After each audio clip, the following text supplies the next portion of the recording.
Honored guests, welcome, and thank you for attending today's memorial for Dr. Boris Baltes.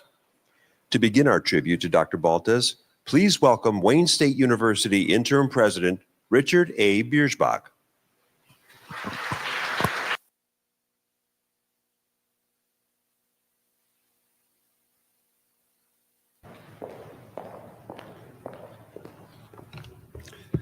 Good afternoon, and thank you for being here as we honor the life and legacy of Dr. Boris Baltes. Before I do anything else, I want to acknowledge Boris's wife, Dawn, and son, Gavin, here in the audience. I know Kai is away at school, and recognize your strength as a family in dealing with this loss, and express to you again on behalf of the entire university community our condolences for the loss of our dear friend and colleague. We also want to recognize some of the university leadership who are with us today, including the chair of the Board of Governors, Governor Shirley Stancato. Thank you for being here with us today to honor Boris. Look, the fact that there are so many people here today in the middle of the workday on a Wednesday, and I know that there are a lot of people live streaming this who couldn't get away from their desk, that says a lot about how much Boris meant to us. Boris's 27-year impact on Wayne State is really unmatched. Students and faculty and staff across the entire university benefited from his guidance and his leadership and his care for their success and his kindness. Boris meant a great deal to us, I think, maybe because Wayne State and Detroit meant so much to him. He believed deeply in our mission as an urban research university. He took pride in that mission. He took pride in calling this city his home. So whether it was in the classroom or across campus or in everyday life, he was known for that belief. He was known for his kindness, his steadiness, and his genuine care for others.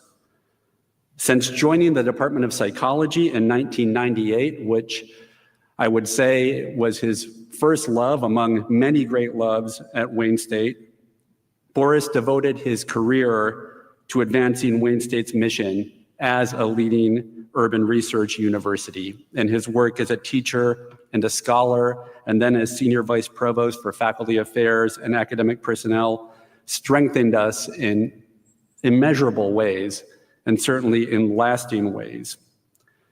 What I'll remember most about Boris is how he, maybe more than anybody I've met here, really embodied and lived out our values of excellence, our values of equity, our values of opportunity, and as I've already said, our commitment to the mission. He built community here with thoroughness and dedication. He had a lasting influence as a leader and a colleague, and especially as a friend. And I can say personally, I worked with Boris for more than 8 years as a dean. In my life as a dean, he was the man with all the answers. He really was, whether it was a faculty promotion issue or a union issue, or you name it, he had the scoop. And he was the person I went to with all of my most challenging issues. And as I walked over here today, I was reflecting on why that was. And there were a lot of reasons, but I'm going to distill it down to 3. One is he had impeccable judgment. He just had really good judgment, no matter how hard the issue was. The second one was he also had a really big heart.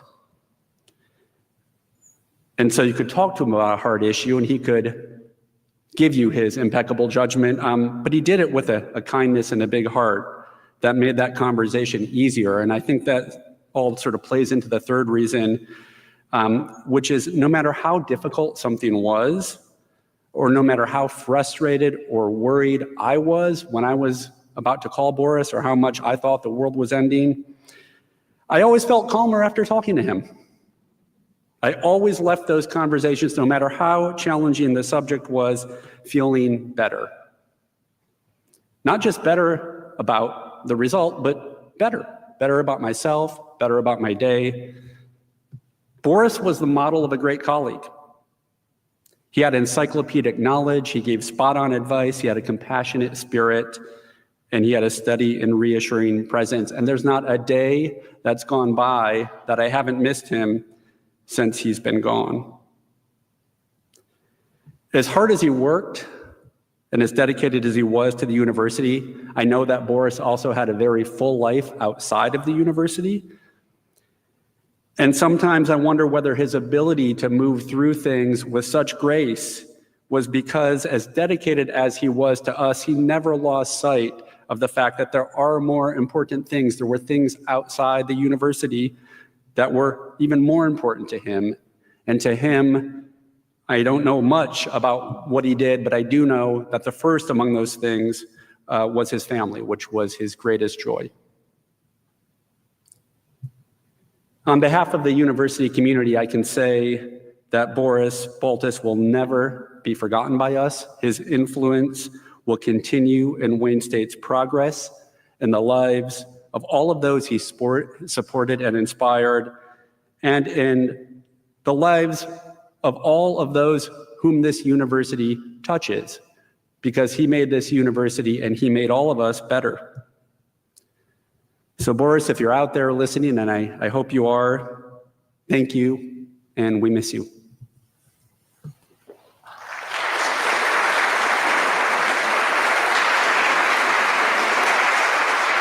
Now, please welcome Provost and Executive Vice President for Academic Affairs, Lori M. Lozon-Clabo.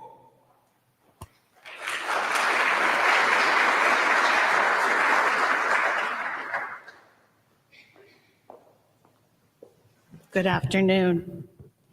It really is an honor to gather with all of you today to remember and celebrate our colleague and friend, Boris Baltes. As someone who worked closely with Boris for more than 10 years, I understand how this is a profoundly personal loss for many of us and for the entire Wayne State campus community. Almost everyone on this campus was touched in some way by Boris or his work. In 1998, Boris joined the Department of Psychology as a faculty member, and he went on to serve in many capacities, including as department chair, as senior vice provost for faculty affairs and academic personnel, and interim dean of both the College of Education and most recently the College of Fine, Performing, and Communication Arts. He's been deeply ingrained in our faculty community for nearly 30 years. And Wayne State is a profoundly better place because of Boris. Today, you're going to hear from colleagues who served with Boris in his many roles across our campus, from a fellow vice provost, from his team, from his colleagues in the Department of Psychology. So many of us have had the honor of working with Boris, and those who did know that he was always a kind and thoughtful presence. He was a trusted colleague. He was reflective and generous and always willing to serve wherever he was needed. Boris was able to combine vision with practicality and leadership with compassion. He was deeply committed to the urban research mission of Wayne State. His legacy of leadership is carried on through all of us at Wayne State who've been mentored and guided by Boris and personally impacted by his dedication to our institution. Boris was an exceptional human being. When I talk to people across campus, they use many of the same words to describe him. He was warm, kind, thoughtful, unflappable, collaborative. Never forget that each of these characteristics was undergirded by a truly exceptional intellect. Boris was the product of academic royalty. His parents were both world-renowned developmental psychologists, and we all came to know who his parents were, but we never learned it from Boris. I recall our former provost, Keith Whitfield, very early after he arrived on campus, nudging me at a meeting, pointing to Boris and saying, "Lori, Do you know who he is? And over this past weekend, Marcus Dixon was telling me that as he was gathering some of Boris's things from his psychology office, he would find books with notes in them that said, "Boris, read chapter 4, love, Dad." And Boris honored and supported his parents' work, including shepherding the foundation that bears their names. But he chose his own path, charting his own academic journey in industrial and organizational psychology. And you'll hear more about his outstanding scholarly work from his colleagues in the department in a few minutes. But this community is so fortunate that Boris found his academic home at Wayne State. For me, over the course of 2 tours in the office of the provost, I had the privilege of serving very closely with Boris in his role as senior vice provost. He was a source of the wisest counsel and a trusted colleague and confidant. Boris could juggle multiple complex projects seamlessly and seemingly with great ease. He had the most organized mind I have ever met, which was in pretty stark contrast with his messy office. In fact, it always made me chuckle that in every Teams meeting with Boris, in the background, you could see, perched on the top of the filing cabinet behind him, a can of furniture polish. I can attest today with 100% certainty that it was never touched. Boris loved his work here, but he loved his family more. Dawn, Gavin, Kai, we all came to know you through him. We heard of each of your successes, your weekend adventures, a few mishaps, and your amazing family trips. He was so proud of his sons. And Dawn, we all know that you were the love of his life and the center of his universe. He literally lit up when he spoke of you. Late in August, there was a week when Boris and I were working closely together on a number of big projects, and one of them was pretty sticky. But it was very, very clear that Boris's most important assignment that week was dusting off his editing skills to be able to remix your wedding video as a 30th anniversary gift for you, and he was so proud of the final product. Thank you to the 3 of you for sharing him with us and for allowing us to be a small part of your lives as well. So Boris and I are both early morning people, and most mornings I could count on his head popping into my office door along with that ever-present thermos of coffee, and he'd say, "Hey, Lori, got a minute?" It was almost always the best part of my day. We would sit and we would talk about what we were working on, challenging issues we were facing. I don't know if anyone else noticed, but in those meetings, we would solve all the problems of the university and the world. I have learned recently, though, that he conducted a similar, if a little less frequent process with a small group of close colleagues from psychology, but that those meetings occurred after work and off campus, and that the beverage of choice was definitely not coffee.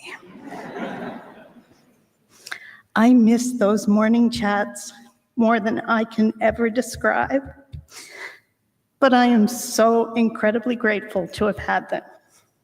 And I miss him, my friend and colleague, but I am so grateful for the gift of his presence.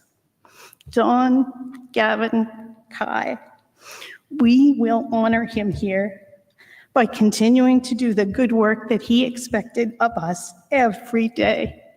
And we are all better because he was here.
Please welcome Vice Provost for Academic Programs, Assessment, and Accreditation, Darren Ellis.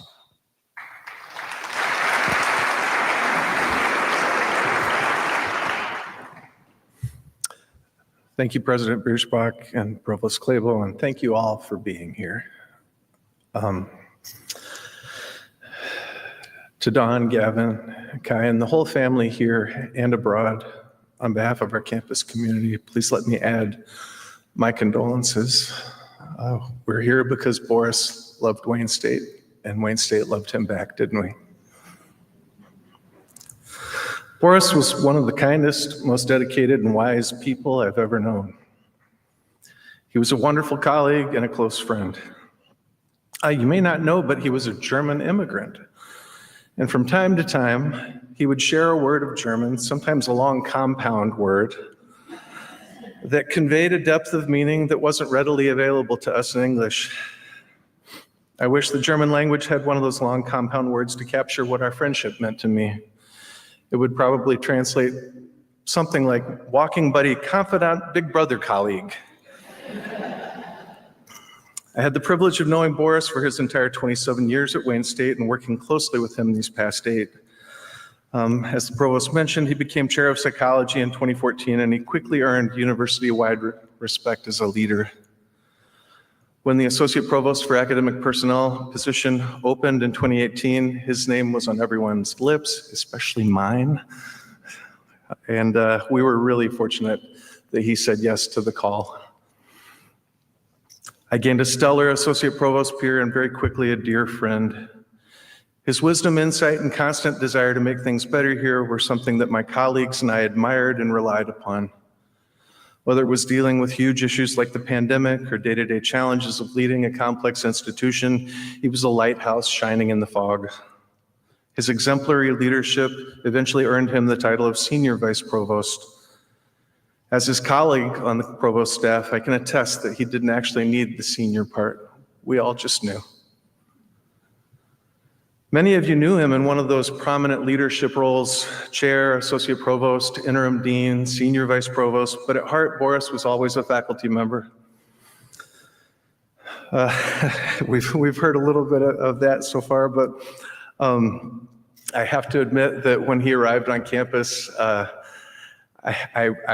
introduced myself to him and fanboyed a little bit because I knew the work of his parents from my graduate studies at Penn State. And I just knew he was going to do great things here, and that the psychology department had a real catch.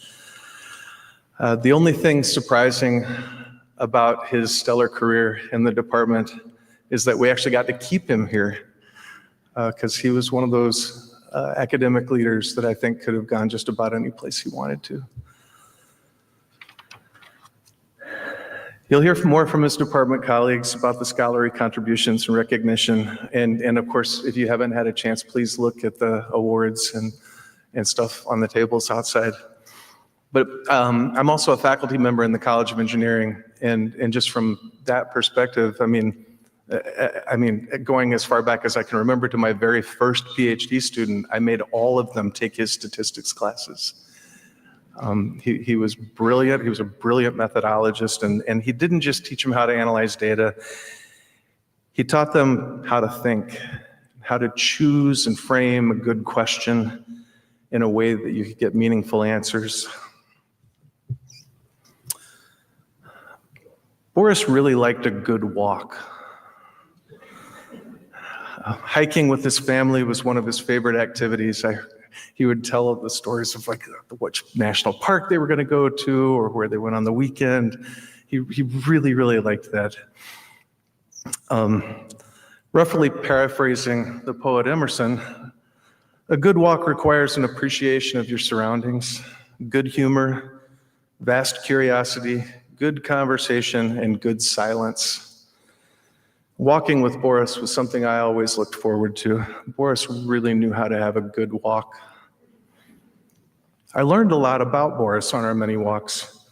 First, I learned he loved his family, and that was the most important thing to him. He was really at his happiest when he was telling me about them. I also learned he was the best kind of leader whose kindness went hand in hand with strength and vision. He believed ideas matter more than just authority. He was very proud of his team's work. All the work that you do supporting faculty and chairs and deans. He believed deeply in equity and justice and personally worked to change some of the aspects of the academy that unfairly disadvantaged some of our colleagues. Even in the most difficult and charged issues he had to deal with, dignity and respect came first. He had boundless curiosity and admiration for all of his colleagues across campus, and I know he was cheering for all of you as hard as he cheered for his favorite sports teams.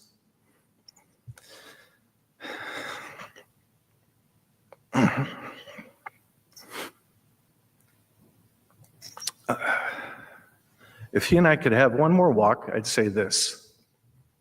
Thank you, Boris. Thank you for the miles we walked together, both literally and figuratively.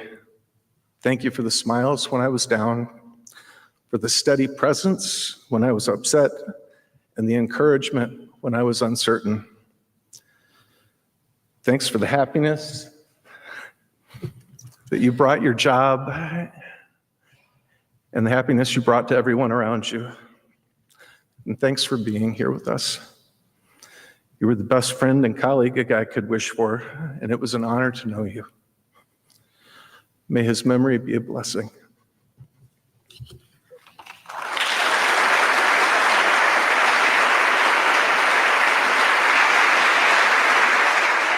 Now please welcome Associate Director for Faculty Affairs, Charlene Brain, and Faculty Affairs Coordinator, Jake Wilson.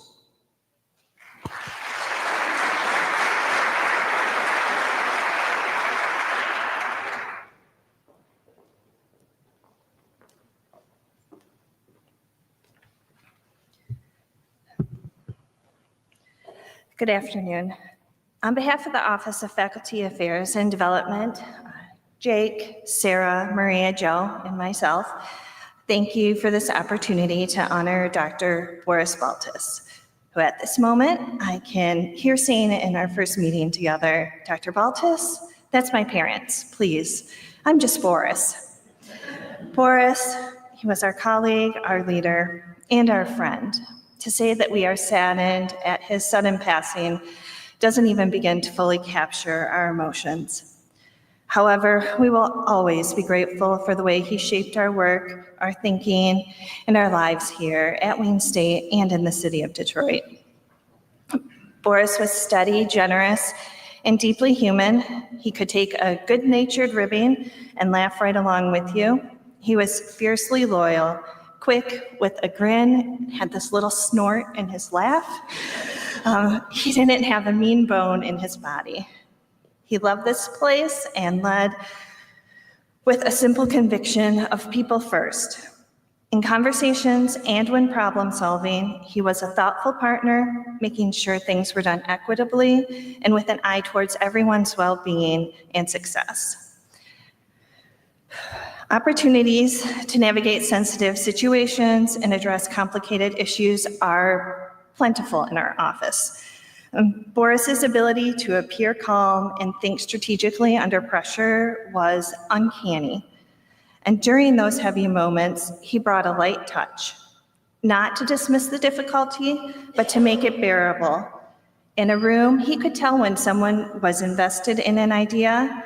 He'd gently zoom out, ask a clear question, help us set our defenses aside, and see the big picture and all work together collaboratively. He was direct without being harsh and honest without wounding. And after those moments of tenseness, he was reflective, taking time to analyze the interactions and think about how he could do or be better the next time. He was funny, thoughtful, and regarded the whole person. He brought people together, paired with empathy and transparency. He used his position to open doors for others and bring people together. He worked hard and he cared deeply. Hi, everyone. Good afternoon. I've had the pleasure of working with Boris since he joined the provost office back in 2018. Over the last 7 years, he has taught us what it meant to be a kind and generous person. He always made time for us, didn't expect anyone to work themselves to the bone, and always expected us to think well together. He led with questions, guiding us to our own conclusions rather than handing them down. There was never a big ego about him, even when we reminded him how big of shoes they are for him, and he never acted like it. He worked quickly and efficiently, but he preferred human connection over email. Many of us got the unexpected, got a minute over Teams chat, and he would always call us real quick to make sure we had time for a brief call. He always kept it brief, and he didn't take more than he needed. And when the work part was done, he'd ask about life. He lit up talking about ski trips and hikes with Don, Gavin, and Kai, and is proudest of being a husband and a father, and you can see the light in his eyes when he spoke about them. Boris' legacy at Wayne State is bigger than any single title. He made our culture clearer, kinder, more collaborative, and people-centered. He brought evidence and empathy to us and insisted on equity and transparency and strengthened the scaffolding that helped faculty and staff do their best. His legacy lives in us. He invested in our growth, asked questions to help us find our own answers, backing us in hard rooms and nudging us towards courage over confidence. I'm sorry, I'm struggling. Because of Boris, he'd take bigger swings and pick up the phone rather than hiding behind email, and he always shows clarity over speed. We will carry that forward to center people over process when it counts, to lead with candor and care, and to measure our success by how people are treated along the way. Our office's commitment going forward to the university is fairness, inclusiveness, and consistency so that the work he cared about continues. To each other, we continue to commit empathy, listening, and solving problems together the way that he had taught us. To Don, Gavin, and Kai, and to the rest of Boris's family, let his memory guide us. Thank you all for taking the time to be here today to honor this great man.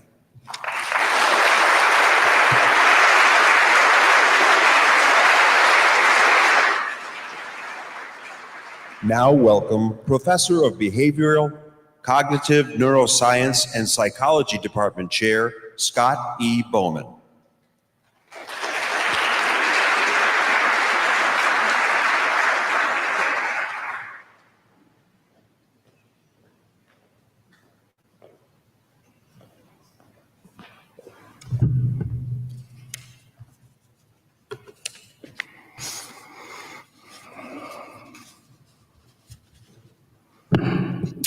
Good afternoon, everyone. Thank you for being here. As it was announced, I'm Scott Bowen. I'm currently serving as a department chair of psychology and as professor of behavioral and cognitive neuroscience. Boris and I came to Wayne State about the same time. I arrived in 1997. Boris joined the department in 1998. You might expect that two psychologists would naturally collaborate, but our research plans were quite different. I focused on neuroscience of drug abuse while Boris made his mark in industrial organizational psychology, exploring work-family balance, the impact of stereotypes in the workplace, and age-related issues. And I'm sure, as Marcus will probably mention, he was excellent at it. I was outstanding. It was not until later that I had the pleasure of working directly with Boris as we began serving on committees together and seeing more of each other in the department.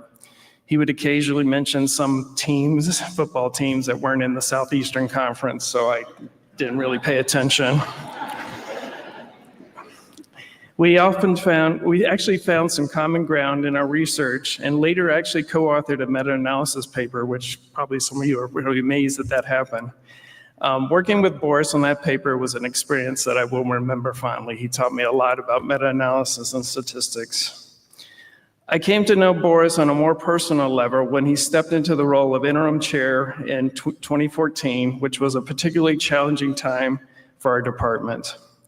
To his credit, Boris brought calm, steady leadership when we needed it most, and because of that, he eventually became department chair.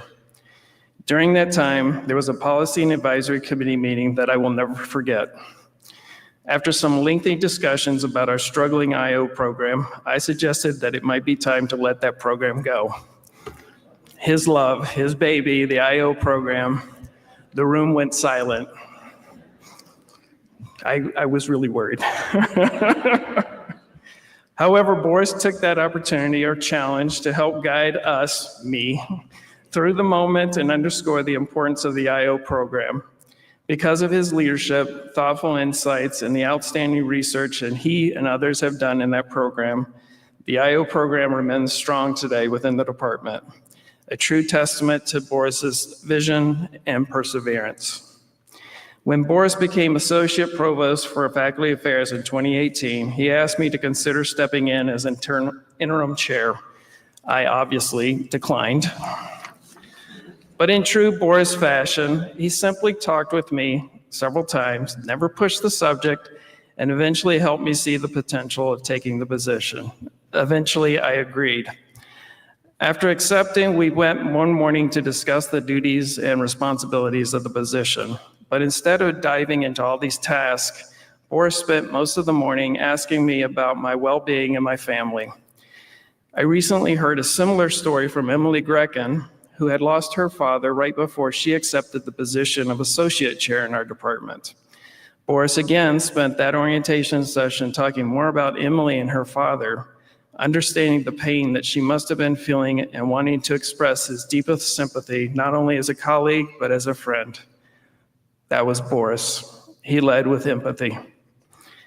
As I assumed the chair position, Boris gave me everything I needed to succeed: clear documentation, thoughtful guidance, and unwavering support. For almost 8 years, he continued to check in regularly, whether popping into the office or calling me on Teams 2 to 3 times a week. He told me on more than one occasion that I was the best chair the department ever had. Although I don't agree with that, I will never forget how much that meant to me. Boris was an extraordinary colleague, a compassionate leader, and a very dear friend. I'm truly better for having knowing him for this past 27 years. I'm going to close, I'll close with one last memory. As the provost mentioned, Boris, Marcus, and I would meet regularly off campus, usually at a bar, with alcohol, to try and solve the Wayne State's problems and the world's problems as well. While our conversation started with policy, and I can still hear him say, "It's funny you should mention that," which then went into a lengthy discussion about something, our conversations often drifted to family. To Don, Gavin, and Kai, Boris spoke of you quite often with very deep love and affection and pride. His family was his greatest love. Thank you.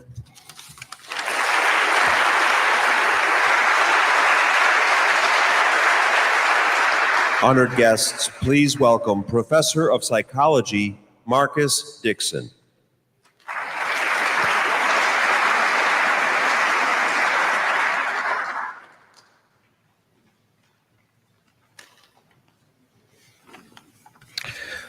Good afternoon. As said, my name is Marcus Dixon, and I'm a professor of the program that Scott tried to kill in IO psychology, which was Boris's home unit. Like me, when Boris arrived at Wayne State in 1998, he thought he would be here for a few years and move on. It's not uncommon in academic careers, and as we've heard, it's not uncommon at all in IO psychology. But he found a professional home here and a university that supported him and that he supported and loved in turn. We know, all of us know, that Wayne State is a strongly mission-oriented university. Not perfectly so, but our mission is built into what we do, and that mattered to Boris, as we've heard. Boris wanted to be here. He could have been elsewhere, but he wanted to be here. He wanted to stay here, and he wanted to play a role in helping lead the campus forward. He did that well. He loved this university with all of its wonders and with all of its flaws. After spending 27 years here, he was neither jaded nor naive, but instead remained realistically committed to all the things that we do here. Now, before all of that administrative stuff, Boris was pretty happy as a faculty member. He was doing good research, and he was teaching courses in statistics, as we've heard, and in personnel selection and other topics that he enjoyed. And then at a time when the psychology department was in turmoil, as Scott mentioned, Boris was asked to step in and provide leadership. He did. That was the first of several times that he was interim something, and one of many times that he stepped into roles where he was needed. If I had to provide a list of traits for Boris, willing to step in and provide leadership when asked would be near the top. Boris was a heck of a scholar. He was an industrial organizational psychologist, and that was deep within him. And he was very well regarded. He was elected to the status of Fellow of the Society for Industrial Organizational Psychology, as well as the American Psychological Association. And he did research that mattered. We've had several mentions of that research already. He supervised about 20 students through their PhDs before he moved into full-time administration, and several of those made the journey to be here today. More than all of that, though, Boris was a hell of a guy. In 27 years, the only times that we really argued, as I've mentioned to some of the folks here before, the only times we ever really argued was when I was full of righteous indignation at something that the administration had done. And I wanted to make sure that they knew why what they had done was unacceptable and quite probably unforgivable. And when he became chair, I wanted him to lead that when we stormed the castle to take on the administration when they were wrong. That was never his approach. Instead, he calmed tempers. He took a long view, and he made the best out of the situation. That's not to say that he didn't advocate hard. He did advocate hard. But he wasn't willing to sacrifice long-term relationships over short-term emotion. Now, I got to be clear, I don't think he was always right. But I do think he was right more often than not. Just as a quick side note, I mentioned to the Baltes family when we were visiting that Boris would never storm the castle the way I wanted. And Kai started laughing. And I said, what's this? And he said, every time we play Dungeons and Dragons, he always storms the castle. He's always attacking. So I'm sure there's a psychological term for that somewhere.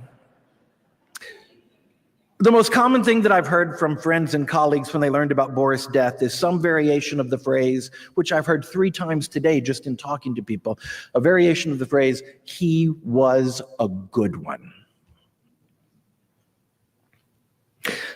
They don't say it in a cliche way. They say it with emphasis, with the implication that he was also a rare one.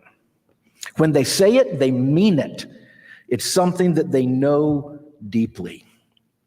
I'm grateful to have had the chance to know that for 27 years, and I know that each person here knew it for as long as you knew him. To conclude, I've been asked to convey 3 things in my remarks here. The first is that a fund has been created with the goal of establishing a named memorial for Boris. We aren't sure exactly what form of the memorial it will be, as that depends on the amount raised, but the intention is to ensure that Boris's name continues to be part of the university in ways that will last and that will allow us to tell Boris stories for a long time. More information on that will come out soon, and the QR code there allows you to link to that directly now. I made my donation earlier today, and I hope that you'll consider doing so as well. The second thing I've been asked to convey is that there's a reception starting momentarily out in the atrium. Now, in our graduate program, all of the faculty and students are empowered to declare a meeting of the minds, which sounds very impressive. And what it actually means is it's a call to everyone to come out to the bar and hang out together and drink beer and talk. Boris was the original promoter of calling meetings of the minds, and he was a fan of all three of those things, of hanging out, of drinking beer, and of just talking together. There may not be beer in the atrium, but there is a chance to hang out and talk together and to remember Boris. The third thing is on behalf of Dawn, Gavin, Kai, his sister Anushka, stepmother Christine, of the university as well, to thank all of you for coming, to those connected on the live stream, to thank you for joining us as well. I will now bring this time of remembrance to a close, and on Boris' behalf, declare a meeting of the minds. Thank you.